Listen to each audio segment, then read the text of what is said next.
Hi, grade 8. Are you fine? Today we are going to talk about chemical reactions. What is a chemical reaction?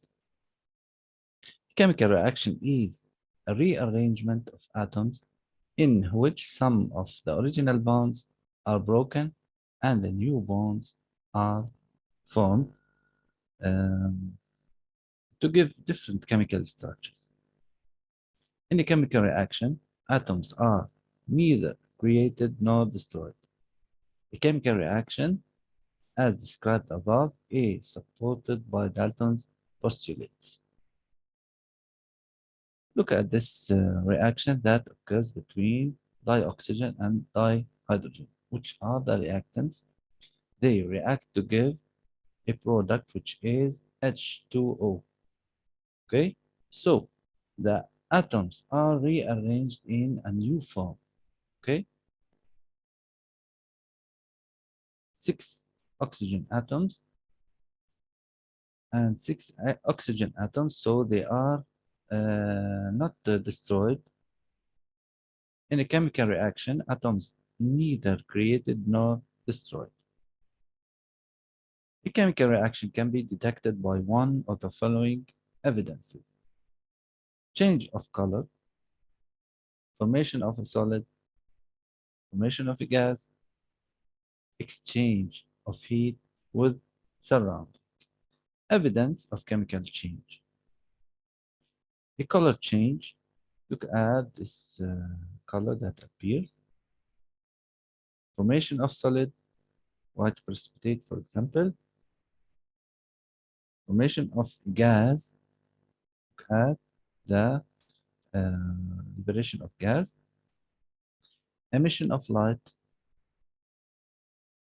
Release of or absorption of heat. Why use chemical equations? A shorthand way of describing a reaction provides information about the reaction, formulas of reactants and the products, states of reactants and products, relative numbers of reactants and products molecules that are required, can be used to determine amounts of the reactants and the products. Chemical equation. A chemical equation is a shorthand expression for chemical reaction.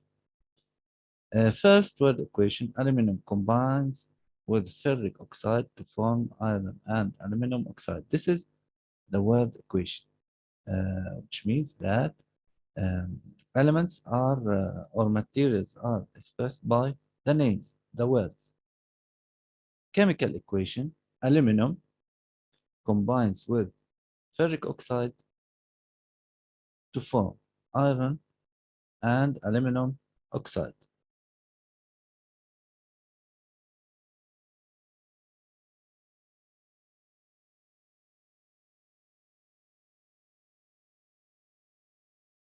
Reactants are separated from products by an arrow. This arrow means that the reactants react between each other in order to give the products. Coefficients are placed in front of substances to balance the equation. Here we have one aluminum atom and there we have two. So we need to balance them by multiplying by coefficients.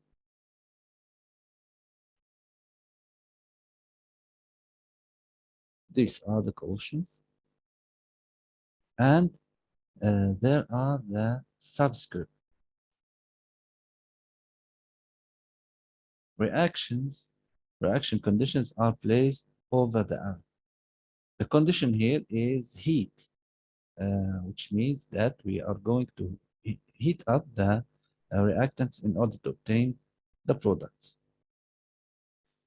The physical state of the substance are indicated by the symbols S for solid, L for liquid, G for gas, and AQ for aqueous.